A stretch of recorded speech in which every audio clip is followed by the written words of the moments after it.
Bom dia para você que está aí, bom dia para você que está lá e bom dia para mim que estou aqui, junto com as vozes da minha cabeça e o ser mágico que ilumina e me dá o conhecimento para eu conseguir fazer vídeo, né? Enquanto eu falo, ele me ilumina, ele vai trazendo informação e a gente vai trabalhando com isso que a gente tem aqui. Sejam todos bem-vindos ao canal Anais da História, né?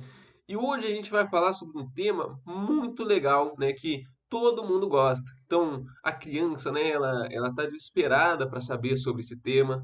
O idoso que está ali na rua bebendo cerveja 7 horas da manhã, ele também está desesperado para saber sobre trem. Ele quer saber sobre trem.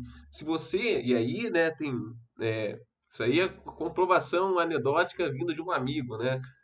Se você é autista, talvez você goste de trem, né? E a gente pode até linkar aqui com o The Sonic Pathology, né? A patologia do Sonic. Então, existe um estudo falando de uma predileção de Sonic por pessoas autistas, pessoas portadoras do TEA. E olha só que legal, né? Hoje, né, a gente vai falar de trem. Então a gente vai pegar o seu José da rua, né, que acorda às 7 horas da manhã para falar de trem no bar. A gente vai pegar também a família que é louca para saber de trem, aquela criança que, meu Deus, eu adoro o trem. Todo mundo aqui hoje vai saber um pouquinho mais sobre trem. Pois bem, né, já que vocês já sabem o tema de hoje, né, a gente pode dar início então ao vídeo. Então, solta a vinheta. Não tem vinheta, né? A gente vai sem vinheta mesmo. Aqui a gente tem uma frase que vai aparecer na tela e você vai ler ela, né? Porque estou prevendo o futuro. Enfim, trem, né? Ferrovia. Você já andou de trem? Você conhece alguém que já fez uso disso? Você concorda com o uso do trem? Né? A gente poderia fazer um vídeo na rua perguntando, né, sobre o trem, né? O que que as pessoas falariam. Isso seria uma boa ideia se eu não fosse extremamente preguiçoso. Mas enfim, e também porque eu não sei se precisa. Mas enfim, vamos ao assunto. O que que o trem tem a ver com o Brasil?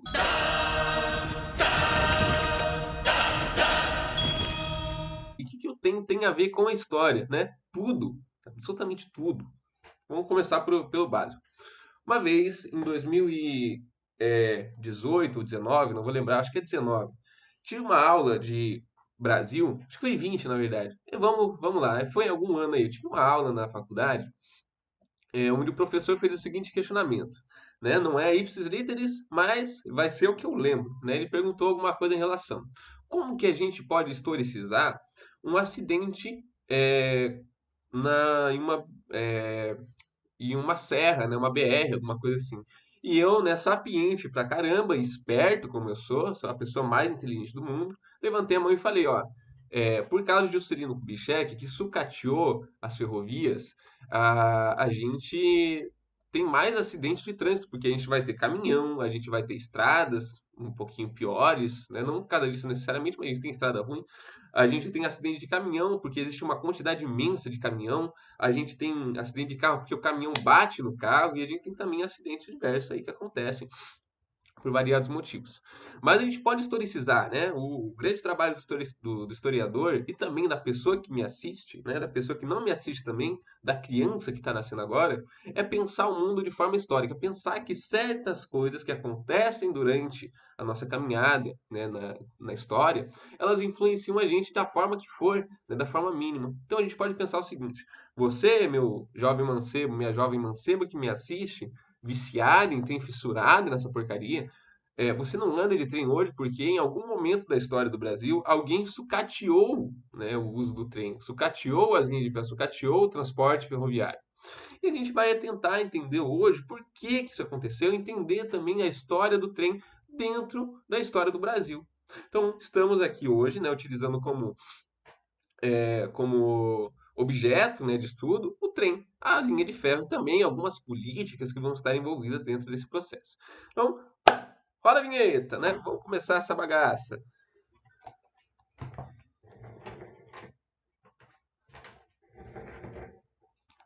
Vamos lá.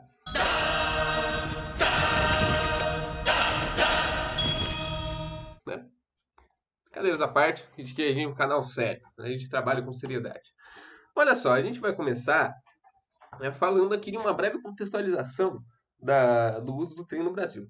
Também no mundo, né? Olha só que legal. A gente vai pensar agora, fiquei cansado de girar. A gente vai pensar agora no desenvolvimento de certas tecnologias no século XIX que possibilitam, né, a transformação do transporte como a gente tem hoje. Então a gente vai começar a falar, por exemplo, da Revolução Industrial, né? O que que a Revolução Industrial tem a ver? Eu lembro que tinha uma amiga minha na faculdade que me chamava de Revolução Industrial porque eu só falava disso. Eu adoro a Revolução Industrial, né? Eu chegava perto das pessoas e falava, gente, a Revolução Industrial, pessoa aleatória, Revolução Industrial, né? Gato no meio da rua, machucado, Revolução Industrial. E as pessoas adoravam, né? As pessoas eu era uma pessoa popular, né? Andava, as pessoas, nossa, o cara ali que fala de agulheta, o cara que fala de medo, o cara que fala de fantasma, também fala de Revolução Industrial. A Revolução Industrial ela vai mudar o mundo, né? O mundo ocidental. Na verdade, vai mudar o mundo por causa do colonialismo e do imperialismo que estão implícitos na sua análise, mas ela vai mudar o mundo no sentido tecnológico, porque a gente vai começar a pensar em facilidades ali da questão da produção, né? Principalmente da produção de tecido, né? Que o início ali no século XVIII da produção de tecido. Não sei nem se é 18, mas se é 17, tanto faz, né? A gente não trabalha com números, não sou um número, não sou uma calculadora. Enfim, o grande processo da Revolução Industrial ela vai levar até o desenvolvimento de um negócio chamado motor a vapor. O que é um motor a vapor? O motor a vapor é um motor que funciona com base no calor, na água e na condensação dessa água dentro do seu motor, para que o vapor mexa ali as. Como que é o nome daquela porcaria? Eu não lembro agora. O que mexa ali o motor, né, para que ele funcione, que ele venha a girar, que venha a criar movimento, etc. Não vou me delongar nisso porque não é necessário, mas entenda o seguinte: quando o primeiro barco a vapor é criado, a gente tem uma possibilidade de ouro no mundo de conseguir subir correntezas. Eu não preciso mais esperar o vento, eu não preciso mais remar, né? Agora eu tenho um motor a vapor que me leva. E aí eu lembro de um filme chamado As Aventuras de Huckleberry Finn, ou As Aventuras de Huck Finn, que mostra ali nos Estados Unidos, né, no Rio Mississippi, principalmente, os trens subindo, né, aquela catraca que fica atrás dele, assim, esqueci o nome, aquelas hélices, né, que ficam girando lá atrás, que dão um movimento para o barco. A gente vai pensar agora, né, que a partir de 1825 a gente vai começar a ter na Inglaterra a criação das primeiras ferrovias. É, meus amigos, 1825. Anota esse número aí no seu caderninho, né, sobre trem, que isso é importante.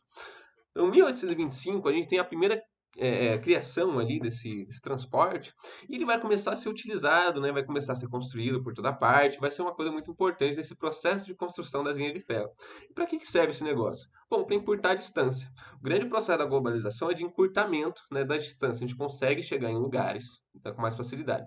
Tanto com informações no dia de hoje, quanto também na questão da distância, do tempo percorrido e tal. O Tengri saiu para isso. Quero transportar algodão, quero transportar escravo, quero transportar algum produto que eu venda no século XIX, o trem ele vai me ajudar a fazer isso de forma mais rápida. Ok? Muito legal, né? Como que isso acontece no Brasil? O Brasil vai começar a ter vários decretos, né, a partir do período regencial, que tentam dar concessões à criação de vias ferroviárias. O primeiro decreto, né, que vai aparecer a data aqui na tela, eu não vou, aqui, né, aqui, não sei, por aqui, vai aparecer a data em algum lugar aqui, tá seguindo meu dedo, não sei, criada pelo padre Diogo Feijó, que era um dos regentes no período regencial. Então pode ser ali entre 1831 até 1835, 37 mais ou menos. Nesse período, né, a gente vai começar a tentar construir as linhas de ferro no Brasil, né, criar condições para que elas fossem criadas. Em 1840, né, o Lord Thomas Cochrane, né, um empresário que vivia aqui no Brasil, inglês, né, a gente tem que lembrar de toda aquela nossa relação com a Inglaterra, vai tentar criar, né, pela primeira vez as linhas de ferro. Ele vai tentar buscar investimento no setor privado, vai tentar buscar investimento no setor público, não vai conseguir e esse projeto vai ser absolutamente abandonado. Em 1852, né, já durante o período do reinado de Dom Pedro II, vamos ter a criação do decreto número 641. E esse decreto vai possibilitar, naquele momento, um certo investimento nessas linhas de ferro, porque vai ter algumas concessões de impostos ali, de juros, etc. O governo pagaria os juros de 5 a 7%, etc. E a possibilidade de você criar uma linha de ferro naquele momento aumentaria. Então, a partir desse momento, a gente vai começar a ter pela primeira vez um incentivo maior da criação dessas linhas de trem. Isso vai acontecer nesse mesmo ano de 1852, né, com o conhecido Visconde de Mauá, que se torna posteriormente Barão de Mauá, e ele vai começar a fazer alguns investimentos nessa área. E a gente tem que lembrar, o principal fator, né, motivador dessa criação das linhas de ferro, nesse momento, vai ser uma coisa chamada café. Ou também, né, outros produtos agrícolas, outros produtos que eram comercializados, mas praticamente eles vão pensar na rentabilidade. O que eu posso transportar? Eu vou transportar pessoas ou eu vou transportar objetos? Nesse momento, eles vão preferir transportar objetos, mercadoria, né? Mercadoria na minha mão aqui. E é bem interessante, né? Como que isso vai se dar. Porque a gente vai entender, a gente vai perceber que toda a linha ferroviária vão ser pensadas na rentabilidade, né? No seu retorno econômico e também numa questão apenas comercial. A parte de transporte, né? A parte social, o pensamento nas camadas sociais da população, que não tinham acesso ao transporte, que não podiam fazer isso, que poderiam fazer de forma mais barata com o trem, elas vão ser simplesmente não pensar, não existe essa possibilidade nesse momento. É claro que ao longo do tempo, né, os ramais das cidades que pode cruzar interior, pode cruzar intermunicipal, né, interprovincial, etc., e vai começar a existir. Mas o objetivo principal dessa linha de trem era você literalmente criar ali uma forma de escoar os produtos para o litoral. Então, sempre pensando, né, a criação de linhas de oeste a leste, né, isso vai ser o eixo principal. Outra coisa, nesse período do Império, quando é iniciada essa construção das linhas de trem, grande parte das empresas que vão construir isso no Brasil, elas são estrangeiras. O que isso significa? Primeiramente, né, a falta de uma empresa nacional que fizesse isso, né, pensando na integração.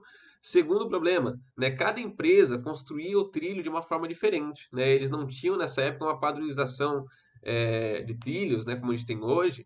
Então eles construíram cada um da sua forma e como eles conseguiam. Cada bitola, né, que é a grossura ali do trilho, a distância entre o ferro, né, etc., era feito de forma diferente, o que impossibilitava, por exemplo, de que regiões fossem integradas, né, que um trem utilizasse o trilho do outro e assim por diante. Então fica uma coisa muito mais engessada. É sempre mais a questão do transporte, né, visando ali o comércio. E aí, então, é legal a gente pensar, em como que o Brasil ele vai desenvolver esse setor ferroviário. Outra coisa, vou ler os números aqui porque eu não lembro de cabeça, então eles podem aparecer na tela também, mas eu vou ler eles aqui. Só para a gente pensar o tamanho das rodovias, né? Então aqui no Brasil, no mundo, na verdade, a gente tem um desenvolvimento ferroviário muito grande, né? Em certos países mais desenvolvidos, não vou entrar no mérito, né, da questão do desenvolvimento, né, como um fator relevante, etc., porque a gente pode fazer isso em outro momento, mas Celso Furtado e Caio Prado Júnior já tem uma posição que eu apoio, né, que eu cedo para eles, nesse caso, que é muito interessante, né, que vai na questão de que isso não é um padrão, né, para se pensar num país. Mas, enfim, é, os Estados Unidos, né, hoje em dia, eles possuem a maior malha viária, ferroviária do mundo, do planeta, com cerca de 230 mil quilômetros, né, de comprimento.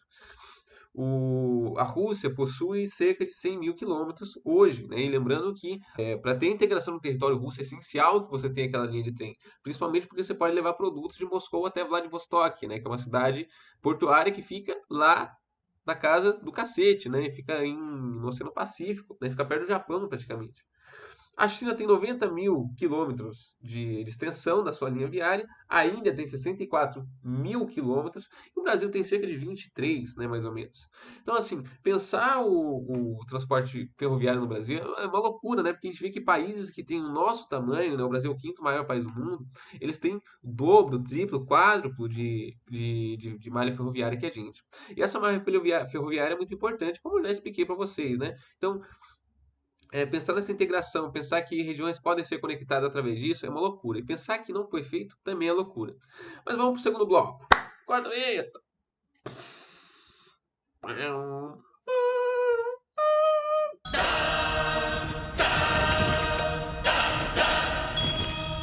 Vou falar agora de modernização e desenvolvimento. né? Modernização e desenvolvimento é um tema muito legal também, que a gente vai entrar um pouco, né, em assuntos diferentes, e a gente vai ver como que esse desenvolvimento da malha ferroviária no Brasil vai se dar ao longo da sua curta história, né? A gente tem que pensar que de 1850 até hoje, a gente tem aí por volta de 150 anos, mas 170 anos mais ou menos, né? Não é muita coisa. E é um período curto de tempo para que a gente tenha, né, esse tipo de desenvolvimento no Brasil. E é também seria, né, não necessariamente um curto período de tempo, mas é um tempo para ser pensado, né?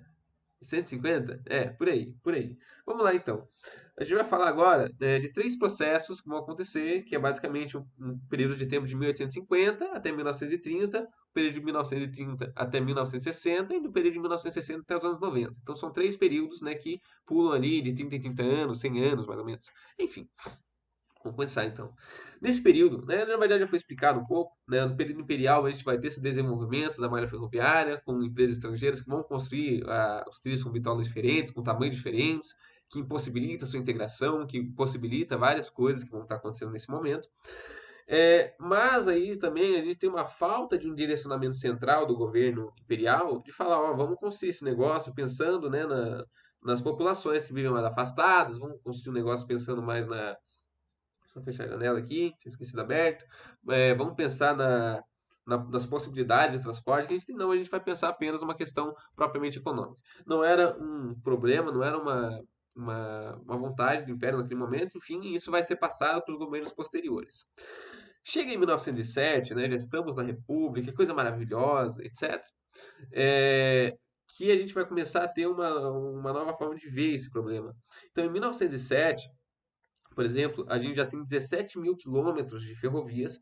Dessas 17 mil, elas são geridas por 64 empresas, né, privadas. E dessas 64 empresas privadas, até 1950, apenas uma vai continuar sendo privada. O resto vai ser estatizada porque, ao longo do tempo, elas vão acabar abandonando seus projetos, né? Vão perder mão, vai começar a se endividar e vai ter muitos problemas e o Estado vai acabar arcando com os custos disso problemático. Mas enfim, de 1850 até 1930, a gente tem um desenvolvimento gradual da linha de ferro com uma coisa principal. Como eu falei antes, a gente vai criar ali os transportes, né, para produtos, para escoamento e tal. Mas a gente vai acabar criando também ramais que vão para as cidades, vão para os municípios, vão para as províncias e tal, que vai acabar, de certa forma, integrando, mas não como se fosse um projeto, né? Um projeto de nação e tal. Isso a gente não vai ter, né? Isso vai surgindo com o tempo, são ramais dispersos que não integram, de fato, né, toda a população. São ramais, inclusive, que depois vão ter vários problemas, né? A gente vai ver isso aí. Então, de 1850, né, o período da criação, até 1930, a gente tem um crescimento gradual, né? Eu diria até saudável, assim, das linhas de trem. Uma coisa que poderia estar melhorando até certo ponto. O grande problema vai começar com a crise de 29.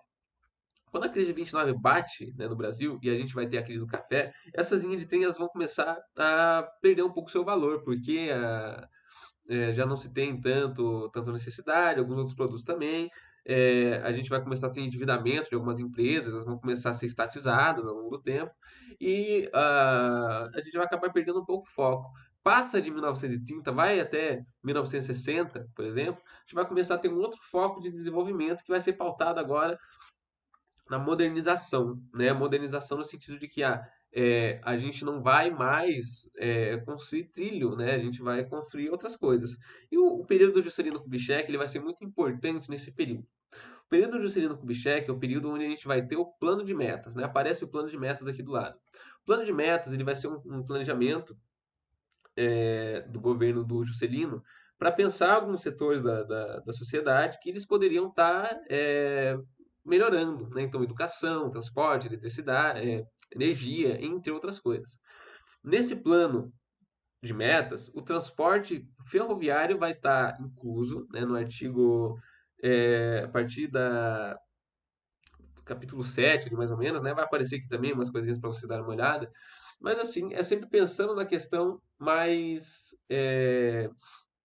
econômica, né? Você não tem essa vontade de integração, de construção de uma malha ferroviária que atendesse a população naquele momento. Eles querem atender só e principalmente a questão do comércio. Então isso é interessante para a gente perceber o seguinte, né? a questão econômica, a questão do trilho de trem ela vai girar ao redor da questão econômica, e isso, né, inegável. É durante o programa de metas, né, o plano de metas do JK, que a gente vai ter a criação de alguns departamentos, né, de alguns órgãos ali que vão estar cuidando da questão ferroviária. Um desses é o DNF, Departamento Nacional de Estradas, e o DINER, que é o Departamento Nacional de Ferrovias, né? Então, a partir de 1956, né, ele vai criar essas instituições. Essas instituições vão começar e elas vão ser criadas para regular algumas coisas e tentar começar a fazer alguns processos, né, interessantes. Outra empresa que vai ser criada nesse momento, não é empresa, né, um aparelho do Estado que vai ser criado nesse momento, é a RFFSA. Então a RFFSA ela vai começar a criar alguns planejamentos para a integração, né, dessas rodovias, e o principal problema que ela vai ter vai ser na padronização das bitolas. Então a gente pega aquele problema criado durante o Império, etc., e a gente vai tentar resolver agora. Então a padronização das bitolas. O DNF, para o outro lado, ele vai ser pensado para a eliminação de ramais antieconômicos. Então, olha só o nome que eles vão utilizar: ramais antieconômicos. Esses ramais antieconômicos são aqueles ramais, né, que ligam cidades, que ligam municípios, que ligam algumas regiões mais afastadas, que não dão uma rentabilidade para a empresa, né, basicamente. Então, eles vão começar a pensar o seguinte: vamos acabar com esse negócio, porque a gente também está construindo já as rodovias, a gente vai começar a fazer os dois ao mesmo tempo. Então, o plano deles era tirar a rodovia e, ao mesmo tempo que eles fazem isso, criar uma rodovia que possibilitasse ali o transporte interurbano. Só que isso não vai acontecer em muitas cidades. A gente vai ter, inclusive, protestos, né, em algumas cidades que vão estar exigindo ali que se construa algo, ou que eles começaram a fazer a terraplanagem no local, começaram a construir, fizeram só uma camada de asfalto, não fizeram tudo. O DNF, então, ele vai ser responsável por começar a fazer essa eliminação desses ramais antieconômicos. E era analisado puramente e somente essa questão econômica. A questão do impacto social dessas ferrovias não era colocada em jogo. Era apenas visto, né, um pedaço, esse pedaço que a gente já conhece. Problemático, né? A gente pode dizer problemático porque a ferrovia ela tem o transporte em si ele tem uma questão social, né? E você retirar esse peso dela é problemático pra caramba. Então, nesse período do JK, até a ditadura militar, até os anos 80, na verdade, a gente vai começar um processo de sucateamento dessas ferrovias. Então, as ferrovias que não davam retorno econômico, não davam lucro, né, para o Estado, para a empresa que geria, ela vai começar a ser sucateada, né? Para de usar, o trilho vai começar a dar problema, vai começar a ter mais acidente de trem, etc., né? Porque a gente vai ter uma baixa manutenção. E basicamente, a gente vai começar a abandonar, a partir desse momento, um pouco desse projeto dos trilhos de trem. Isso vai se dar com mais intensidade, na verdade, nos anos de 1970, 1972, contando, né? É a partir desse momento, então, que a gente vai começar a ter esse sucateamento. Apesar de que o RFFSA ele foi criado ali com o intuito de integrar e padronizar, outros grupos que vão começar a fazer parte do Estado nesse momento vão começar a pensar na sua dissolução, né? Como, por exemplo, o GEA, que é o Grupo Executivo da Indústria Automobilística. Então, um dos grandes parâmetros ali do governo do JK vai ser a questão do consumo, né? Te linka muito a isso, mas a questão do consumo como alto padrão, né? A classe média, a classe proprietária do Brasil, e a gente vai discutir talvez um pouco ali da ideia do G.C. Souza e do Gramsci, de hegemonia, né? Então, como que a mídia vai utilizar, vai falar das linhas de ferro para conseguir criar uma opinião pública favorável à sua destruição, ao seu sucateamento. É interessante pensar o seguinte: o GEA, né, o Grupo Executivo da indústria automobilística vai ser criada ali por volta de 1954, 1953. Não vou lembrar a data exata, vai aparecer aqui na tela se quiser. E ele vai ter um intuito assim de expandir a questão rodoviária no Brasil, né? Criar as rodovias, criar uma indústria para montagem de carros, etc., que vai ser agora o novo padrão do governo JK. Né? O JK ele vai institucionalizar o carro. Né? Ele vai falar agora é o momento do carro, e joga o carro lá para a gente começar a pensar esse negócio. Então, a partir desse momento que o JK entra, né, a gente tem uma dupla ideia, né? Uma tentativa de padronizar, uma tentativa de você criar certos mecanismos ali para você conseguir gerir melhor essa questão, mas ao mesmo tempo a gente tem um sucateamento. O DNF, né, por exemplo, né, ele vai acabar com grande parte das linhas de trem que a gente tinha no Brasil e a GE vai ser como uma contribuinte para isso, porque a gente tem que lembrar também que estávamos sob pressão, né, não vou dizer exatamente sob pressão, mas a gente estava servindo também interesses estrangeiros. Tem que lembrar que todo esse período, né, da Guerra Fria, o Brasil ele serve a interesses estrangeiros. Até o período Vargas, na verdade, né, se a gente for pensar, certas concessões que a gente ganhou dos Estados Unidos só foram conseguidas após um acordo ali para o Brasil entrar na guerra. Então, se o Brasil não tivesse entrado na guerra, algumas concessões monetárias, não sei, investimento também na questão da automobilística, inclusive, não teria sido investido no Brasil. É interessante a gente pensar isso. Vamos lá. No período de JK, então, a gente vai ter esse problema, né, de integração, a gente vai ter um problema da padronização e a gente vai ter também um problema mais grave, né, na minha opinião, que seriam o serviço dos interesses estrangeiros. Gessé Souza e Antônio Gramsci, né, dois teóricos totalmente, não vou dizer diferentes, mas temporalmente distantes, né, um cara morreu numa prisão italiana, o outro vive ainda hoje no Brasil, eles vão criar algumas teorias para falar dessa classe de proprietários e como que essa classe de proprietários elas vão estar gerindo o Estado e o Brasil. Né? A gente tem que pensar o seguinte, Gramsci ele vai criar uma ideia não é uma ideia dele necessariamente, mas ele vai desenvolver um conceito chamado hegemonia para pensar que grupos hegemônicos, né, na política, na sociedade, eles podem criar um ambiente favorável para difundir certas ideias como verdade, né, criar um paradigma, por exemplo. E o grande paradigma que a gente vai estar criando no Brasil nesse momento, que essa classe de proprietários ligadas ao capital internacional vai estar criando no Brasil nesse momento, vai ser em relação ao consumo de carros, né? O consumo elevado de produtos manufaturados também, geladeira, carro, skate, zoando, né? Mas essa questão do consumo elevado. E é interessante a gente ver como que a mídia nesse momento vai estar trabalhando nesse favor. Então tem um estudo feito por uma pesquisadora chamada Dilma Andrade, como que é o nome inteiro? Dilma Andrade de Paula, que ela vai falar, por exemplo, que quando começaram a fazer desmontagem e sucateamento de algumas ferrovias, as mídias naquele momento, né, os canais de comunicação vão começar a falar a favor, né? Então, a ferrovia ela dá prejuízo, né? Então se construa uma rodovia, a rodovia é sinal de progresso, a rodovia é sinal de modernização. Então a gente vai começar a criar essa ideia, né, que vem da cabeça de uma classe proprietária, que vem da cabeça de pessoas ligadas ao capital internacional, ligadas aos Estados Unidos, ligadas também à indústria automobilística, de criar uma nova forma de pensar o Brasil. Então, no período de atacar, a gente vai ter esse problema.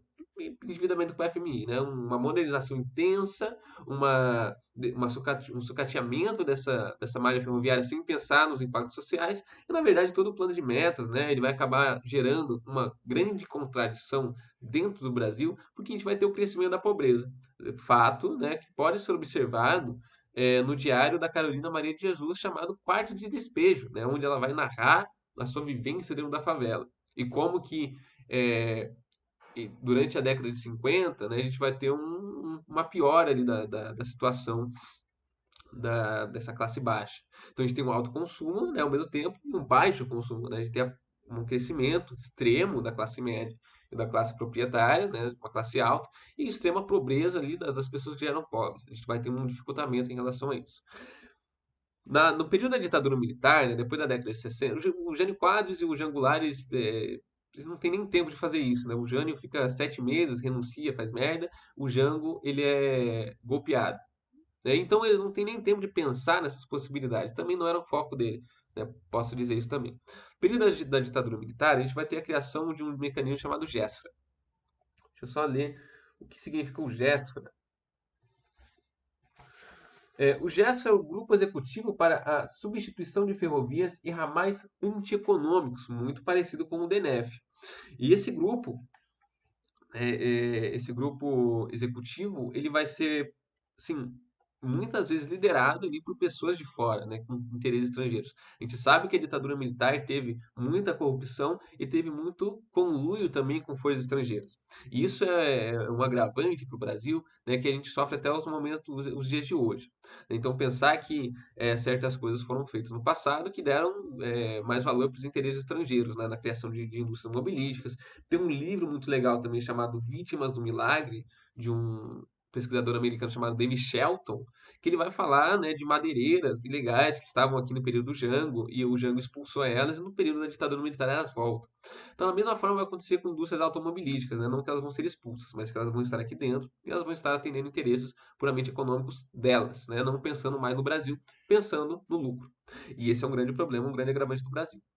E esse tipo de planejamento ele vai se dar até o governo do Fernando Henrique Cardoso, né? Eu diria que se a gente for pensar nos governos do Lula, da Dilma também, a gente vai ter algum, assim, essa questão ferroviária não vai ser colocada muito em pauta, e aí sempre pensando na ideia econômica, né? Isso não vai dar retorno financeiro imediato, então a gente não vai fazer também. Momento, então, né, que a gente tem que se pensar o seguinte: por que que a malha ferroviária ela não vai ser feita no Brasil? Né? Por que que ela não vai ser desenvolvida? Isso é o tema, né, para o próximo bloco. Então, próximo bloco.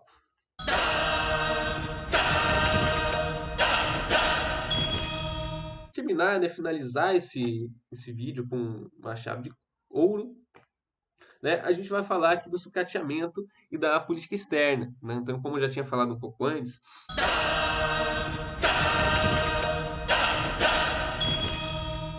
é, vão existir grupos estrangeiros, né, que têm interesses estrangeiros, que têm interesses privados, né, dentro do Brasil, que vão começar a colocar seu dedo dentro do Estado, e o Estado vai obedecer de certa forma. Então a gente volta lá para a ideia do Gessé Souza, por exemplo, de uma elite que ela é uma elite vira-lata, uma elite que pensa nos seus próprios interesses e que, em determinado momento, elas vão colocar o interesse privado acima do interesse público. Essa questão ferroviária é um grande exemplo que pode ser analisado dentro do Brasil dessa maneira. Grupos estrangeiros que têm um interesse comercial, né, industrial dentro do Brasil de criar uma empresa automobilística, de criar uma empresa das rodovias, né, ou das estradas de rodagem, como eles vão falar também, é um agravante muito, muito louco, né, de se pensar. Então, olha só que legal. Dentro desse tema de sucateamento e política externa, então, né, a gente tem que pensar como que o Estado, a partir do JK, vai começar a pensar, né, nessas condições. Então, a gente vai ter o sucateamento de ramais que não eram economicamente viáveis, que eram anti-econômicos, né, essa palavra é muito forte, e a gente vai começar a ter uma visão fria, né, e econômica das linhas de ferro. A gente não vai pensar mais nela como algo que pode ajudar a população, algo que pode ajudar a integrar, algo que pode realmente dar algum tipo de benefício para o Brasil. A gente vai pensar em termos estritamente econômicos. E, de novo, essa pressão estrangeira criada, né, e o GEA vai ter o GESF e o GEA vão ter uma atuação legal nisso, é que essa pressão estrangeira ela vai criar no Brasil uma ideia de dependência e subserviência, né? Então a gente vai começar a ficar refém de certos interesses estrangeiros que estavam sendo colocados ao Brasil naquele momento. Autores consagrados à literatura é, do pensamento econômico, do pensamento historiográfico brasileiro, como Celso Furtado, Caio Prado Júnior, etc. A gente pode pensar em outros também. Eles geralmente vão trazer, né, o Flávio Sais, eles vão pensar, né, nessa ideia de que o Brasil ele não tem um desenvolvimento bom, né, ele não consegue se desenvolver porque geralmente ele está pensando no desenvolvimento de outra nação. Quando os Estados Unidos têm um problema grande de interferir nos países, quando ele coloca suas mãos aqui dentro, né, ele vai começar a retirar a nossa capacidade de pensar muitas vezes e de criar novas condições para se pensar o trabalho, né, para se pensar o desenvolvimento, para se pensar a modernização. Então, a modernização é nos moldes americanos. A modernização é nos moldes, né, da crise, do pós-crise de 29. A modernização é vista como aquele padrão americano do American Way of Life, por exemplo, né? Isso vai ter transposto para o Brasil, que é um país que tem milhares de diferenças culturais, sociais, econômicas, que não fariam muito sentido na época. Mas a gente sempre vai estar tentando atender o interesse de uma elite, né? E esse que é o problema. Qual elite, né? A gente tem que dar nome, né? A elite tanto da classe proprietária quanto da classe média, de pessoas que têm um padrão de consumo melhor.